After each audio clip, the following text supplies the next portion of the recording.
আসসালামু আলাইকুম। আজকে আমাদের ক্লাসের টপিক হলো 6 দফা। খুব ইম্পর্টেন্ট একটা টপিক। এখান থেকে খুবই রিপিটেড প্রশ্ন হয়ে থাকে আর কি, বারবারই আসে। তো চলো আমরা আজকে আমাদের পড়াশোনা শুরু করি।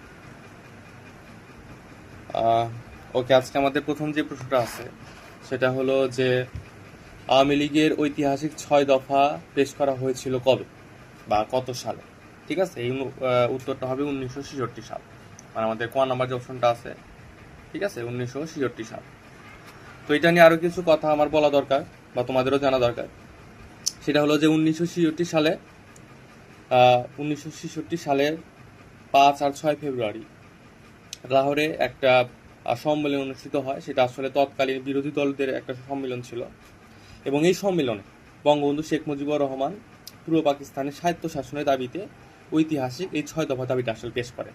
ঠিক আছে, তো এখানে কিন্তু আমরা অনেকগুলা তথ্য শুনলাম যে আসলে সর্বপ্রথম যে লাহোর প্রস্তাবটা করা হয়, ঠিক আছে, লাহোর প্রস্তাব না, মানে 6 দফা দাবিটা যে পেশ করা হয় সেটা আসলে কোথায় করা হয়, সেটা হলো লাহোরে করা হয়। ঠিক আছে, এবং এটা কবে করা হয়? 1966 সালের 5 অথবা 6 ফেব্রুয়ারি। ঠিক আছে, ওকে। এরপরের প্রশ্ন আমরা যাই। 2 নম্বর প্রশ্ন কি বলছে যে ঐতিহাসিক 6 দফা দাবি কোথায় ঘোষণা করা হয়। এটা আমরা একটু আগে বললাম যে রিলেটেড লাহোরে। তো এই যে আমরা বলি যে আমরা আসলে বিগত বছরের প্রশ্নপত্র সলভ করি। দেখো, এই প্রশ্নটা কিন্তু 2বার আসছে, 38তম বিসিএসও আসছে এবং আনসার ভিডিপি অফিসার 2018 সালেও আসছে। তো আসলে এই প্রশ্নগুলো আমরা কিভাবে সলভ করবো এটাই কিন্তু আমরা এখানে দেখাই। যে আমরা আগের প্রশ্নটা সলভ করলাম, তো শুধুমাত্র কিন্তু আমরা এটা সলভ করি নাই যে 6 দফা দাবি পেশ করা হয়েছিল কবে এবং তার সাথে রিলেটেড কবে, কোথায়, কে, সবগুলো আমরা জানছি। তো এভাবে মানে রিলেটেড করে আসলে প্রশ্নগুলো সলভ করা হয়। কেন করা হয় বা কেন করা উচিত? কারণ দেখো, 2 নম্বর প্রশ্নে কিন্তু ওই রিলেটেডই একটা প্রশ্ন দিছে, যেটা আমরা 1 নম্বর প্রশ্নে সলভ করছি অলরেডি। ঠিক আছে, তাহলে আমরা এইভাবেই একটা প্রশ্ন যখন সলভ করব তার সাথে রিলেটেড আরও যত ইনফরমেশন আছে সবগুলো কিন্তু আমাদের পড়তে হবে। কারণ ওই টপিক থেকে যেটা একবার প্রশ্নে আসে সেটা হুবহু হয়তো রিপিট হবে না, কিন্তু ওই রিলেটেড যে বাকি তথ্যগুলো আছে সেখান থেকে কিন্তু প্রশ্ন হওয়ার সম্ভাবনা খুবই বেশি। ঠিক আছে, ওকে। তারপরের প্রশ্নে আমরা যাই। আচ্ছা, 2 নম্বর প্রশ্নটা আমরা দেখলাম। আচ্ছা, এখানে আর কি বলছে যে ঐতিহাসিক 6 দফা দাবি কোথায় ঘোষণা করা হয়? লাহোরে। এটা আমরা একটু আগে দেখছি। ঠিক আছে, ওকে। এখানে আর একটা কথা বলি, সেটা হলো যে বঙ্গবন্ধু আসলে প্রথম 6 দফা প্রস্তাব করে পাকিস্তানের লাহোরে। তবে তিনি ঢাকায় ফিরে এসে 21 ফেব্রুয়ারি আওয়ামী লীগের যে কার্যনির্বাহী সভা ছিল সেই সভায় আসলে আনুষ্ঠানিকভাবে অনুমোদন করিয়ে নেয়। ঠিক আছে, এবং আনুষ্ঠানিকভাবে আসলে 6 দফা দাবি ঘোষণা করা হলো 20 মার্চ। এটা মনে রাখা লাগবে, হ্যাঁ। আচ্ছা, আমরা তারপরের প্রশ্নে চলে যাই। 3 নম্বর প্রশ্নে কি বলছে দেখো, যে 6 দফাকে কিসের সাথে তুলনা করা হয়? এটা আমরা অনেকেই জানি যে ম্যাগনা কার্টা। ঠিক আছে, ম্যাগনা কার্টার সাথে তুলনা করা হয়। এখন অনেকে বলবে যে ভাই ম্যাগনা কার্টা কি? ঠিক আছে, ম্যাগনা কার্টা কি সেটা আমি বলতেছি। 1215 সালের একটা ঘটনা। 1215 সালে ইংল্যান্ডের রাজা জন, ঠিক আছে, সে কি করছিল, তার যে প্রজারা ছিল তাদের অধিকার রক্ষার জন্য একটা সনদে স্বাক্ষর করছিল, এবং ওই সনদটার নাম ছিল ম্যাগনা কার্টা। ঠিক আছে, এবং 6 দফাকে আসলে এই সনদের সাথে তুলনা করা হয়। এজন্যই আসলে 6 দফাকে বলা হয় বাঙালি জাতির মুক্তির সনদ। কারণ ওই ম্যাগনা কার্টা ছিল হলো ওই ইংরেজ যে প্রজা ছিল, ওই ইংরেজি প্রজাদের আসলে মুক্তির সনদ। এই জন্য এটা ম্যাগনা কার্টার সাথে তুলনা করা হয় যে বাঙালির মুক্তির সনদ হলো 6 দফা। ঠিক আছে, ওকে। তারপরের প্রশ্ন আমরা চলে যাই। 4 নম্বর প্রশ্ন কি বলছে দেখো, যে 6 দফা দাবির প্রথম দাবিটি কি? তো 6টা দফা দেখো, মাত্র এখানে 6 দফা দাবি, তার মানে দফা আছে কয়টা? 6টা, মানে দাবি আছে 6টা। তার মানে বেশি কিন্তু না, 6টা। তার মানে যে কোনো থেকে প্রশ্ন আসতে পারে যে প্রথম দাবিটি কি ছিল, দ্বিতীয় দাবিটি কি ছিল, বা ষষ্ঠ দাবিটি কি ছিল, আমাদের সবগুলো জানা লাগবে। এবং আমরা আজকে আমাদের এই ক্লাসের মাধ্যমে সবগুলো দাবি শিখে ফেলবো। ঠিক আছে, তো দেখো এখানে কি বলছে যে 4 নম্বর প্রশ্নে, যে 6 দফা দাবির প্রথম দাবিটি কি ছিল। ঠিক আছে, খুব ইম্পর্টেন্ট একটা প্রশ্ন, এবং এটার উত্তর হলো দেখো যে শাসনতান্ত্রিক কাঠামো ও রাষ্ট্রের প্রকৃতি। ঠিক আছে, যে গ নাম্বার অপশন যেটা আছে, ঠিক আছে, এটা হলো আমাদের উত্তর, শাসনতান্ত্রিক কাঠামো ও রাষ্ট্রের প্রকৃতি। ঠিক আছে, তো প্রথম দফায় আসলে কি বলা হয়েছিল? ঠিক আছে, তো প্রথম দফায় বলা হয়েছিল যে লাহোর প্রস্তাবের ভিত্তিতে সংবিধান রচনা করে পাকিস্তানকে একটি ফেডারেশনে পরিণত করতে হবে, যেখানে সংসদীয় পদ্ধতির সরকার থাকবে এবং প্রাপ্তবয়স্কদের ভোটাধিকার নিশ্চিত করবে।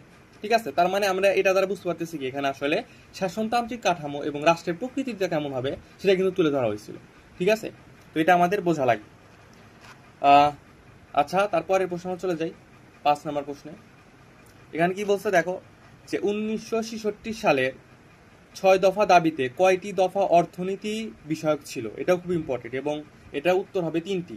দেখো যে মানে এই যে 6 দফা দাবি ছিল তার মেজরিটি বা 6টার ভিতরে 3টা দাবি কি ছিল, যে অর্থনীতি বিষয়ক। ঠিক আছে, 3টা দাবি ছিল অর্থনৈতিক বিষয়ক। তো কোন কোন দফা বা কোন কোন দাবিটা ছিল আসলে? ঠিক আছে, যেমন আমি যদি বলি 3 নাম্বার যে দফা, সেখানে বলা হয়েছিল মুদ্রা ও ব্যাংক নিয়ে। মাথায় রাখা লাগবে কিন্তু আমরা 1 নাম্বার দফা পড়ছি, ঠিক আছে, এখন 3 নাম্বার পড়তেছি যে 3 নাম্বার দফা কি ছিল, মুদ্রা ও ব্যাংক। 4 নাম্বার দফা কি ছিল, 4 নাম্বার দফা ছিল রাজস্ব, কর এবং শুল্ক। 4 নাম্বার দফা ছিল রাজস্ব, কর এবং শুল্ক। এবং 5 নাম্বার যে দফা সেটা ছিল বৈদেশিক বাণিজ্য এবং বৈদেশিক মুদ্রা। তার মানে 3, 4, 5 তিনটাই কি ছিল, তিনটাই ছিল অর্থনীতি বিষয়। ঠিক আছে, আচ্ছা এরপরের প্রশ্ন আমরা চলে যাই 6 নাম্বার প্রশ্নে। কি বলছে যে 6 দফা দিবস কবে পালন করা হয়? 6 দফা দিবস কবে পালন করা হয়? এটা হবে 7ই জুন। ঠিক আছে, 7ই জুন। এটা কিন্তু আমরা একটু আগে পড়ে আসছি যে 1966 সালের 7ই জুন 6 দফার সমর্থনে বাংলাদেশে তীব্র গণ আন্দোলন শুরু হয়। ঠিক আছে, এবং আর একটা জিনিস মনে রাখা লাগবে, এই দিনেই এই 7ই জুনে আসলে পুলিশের গুলিতে মনু মিয়া সহ 11 জন শহীদ হন। ঠিক আছে, এই যে মনু মিয়া নামটা এটা আমাদের মনে রাখা লাগবে, এটা 6 দফার সাথে খুবই রিলেটেড এবং এটা অনেক সময় প্রশ্নে আসতে পারে। ঠিক আছে, প্রশ্ন আসেও, অনেক পরীক্ষার্থীর দিকে প্রশ্ন আসে। ঠিক আছে, যে মনু মিয়া যে তাৎপর্য এটা কিন্তু আসলে 6 দফার সাথে সম্পর্কিত। ঠিক আছে, এবং ওই দিন আসলে কয়জন শহীদ হয়? মোট 11 জন। ঠিক আছে, এবং তাদের স্মরণে প্রতি বছর 7ই জুন 6 দফা দিবস পালন করা হয়। ঠিক আছে, এটা আমাদের মনে রাখা লাগবে। আচ্ছা, তারপরে প্রশ্নে যাই। আচ্ছা, এখন আমরা পরবর্তী প্রশ্নে চলে যাই যে বঙ্গবন্ধু শেখ মুজিবুর রহমান আনুষ্ঠানিকভাবে কবে 6 দফা ঘোষণা করেন? তো এটা হবে হলো 23শে মার্চ 1966 সাল।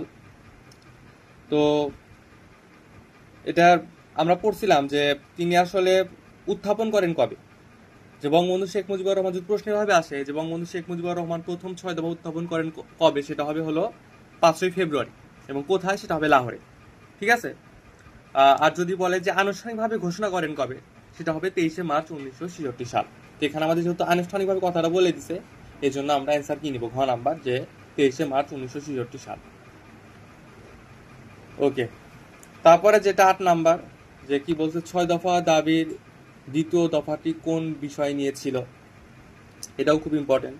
ঠিক আছে, যে আমরা প্রথম দফা দেখছি, 3 নাম্বার দফা, 4 নাম্বার দফা, 5 নাম্বার দফা দেখছি, এখন 2 নাম্বার দফাটা দেখবো। এরপরে শুধু 6 নাম্বার দফাটা বাকি থাকবে, তাই না? আচ্ছা, তো 2 নাম্বার দফাটি কোন বিষয় নিয়ে ছিল?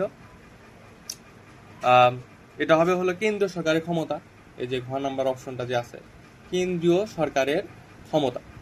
ঠিক আছে, তো দ্বিতীয় দফা আসলে কি বলা হয়েছিল সেটা আমরা যদি একটু জানি। দ্বিতীয় দফায় বলা হয়েছিল যে কেন্দ্রীয় সরকারের হাতে থাকবে মাত্র 2টি বিষয়। কয়টি বিষয়? 2টি বিষয়। এটাও কিন্তু একটা ইম্পর্টেন্ট ইনফরমেশন যে কেন্দ্রীয় সরকারের হাতে কয়টি বিষয় থাকার কথা বলা হয়েছিল 2 নাম্বার দফায়, সেটা 2টি বিষয়। তো এটা ভাই মনে রাখবা যে যেহেতু দফা নাম্বার 2, এজন্যও কেন্দ্রীয় সরকারের সেজন্য কি কেন্দ্রীয় সরকারের হাতে থাকবে কয়টি বিষয়? 2টি বিষয় থাকবে। একটা হলো প্রতিরক্ষা, একটা হলো কি পররাষ্ট্র। ঠিক আছে, বাকি সব বিষয় থাকবে অঙ্গরাজ্যগুলোর হাতে। এটা আসলে বলা হয়েছিল 2 নাম্বার দফা। ওকে, তারপরের প্রশ্নে চলে যাই আমরা 9 নাম্বার। কি বলছে যে 6 দফার কত নম্বর দফায় আঞ্চলিক সেনাবাহিনী গঠনের কথা বলা হয়? ঠিক আছে, এই যে তাহলে এটা কি হবে, আমরা তো প্রথম 5টা দফা পড়ে ফেলছি, তো প্রথম 5টা দফার কোনো জায়গায় আঞ্চলিক সেনাবাহিনীর কথা বলা ছিল না। ঠিক আছে, তার মানে আমরা এখন নিজেরাই এটা সলভ করতে পারবো, এটা কি হবে, 6 নম্বর দফা হবে। তাহলে আমরা কিন্তু আমাদের এই প্রশ্ন সলভের মাধ্যমে 6টা দফাই শিখে ফেললাম। ঠিক আছে, এবং আচ্ছা তারপরে যাই আমরা আমাদের শেষ প্রশ্ন, যেটা যে 6 দফা কর্মসূচি মূলত কি ধরনের কর্মসূচি ছিল? এটাও খুব ইম্পর্টেন্ট একটা প্রশ্ন। তো এটার উত্তর আসলে কোনটা হবে? এটার উত্তরটা হবে গ নাম্বার, রাজনৈতিক ও অর্থনৈতিক স্বায়ত্তশাসন। ঠিক আছে, রাজনৈতিক ও অর্থনৈতিক স্বায়ত্তশাসন। তো রাজনৈতিক ও অর্থনৈতিক স্বায়ত্তশাসন কেন, সেটা আমরা কিন্তু যে 6টা দফা দেখলাম বা দাবি দেখলাম, 6টা দাবি যখন আমরা পড়ছি তখন আমরা বুঝতে পারছি যে এটা আসলে কি ছিল, রাজনৈতিক এবং অর্থনৈতিক স্বায়ত্তশাসনের কর্মসূচি ছিল। ঠিক আছে, আজকে এই পর্যন্তই। ধন্যবাদ সবাইকে।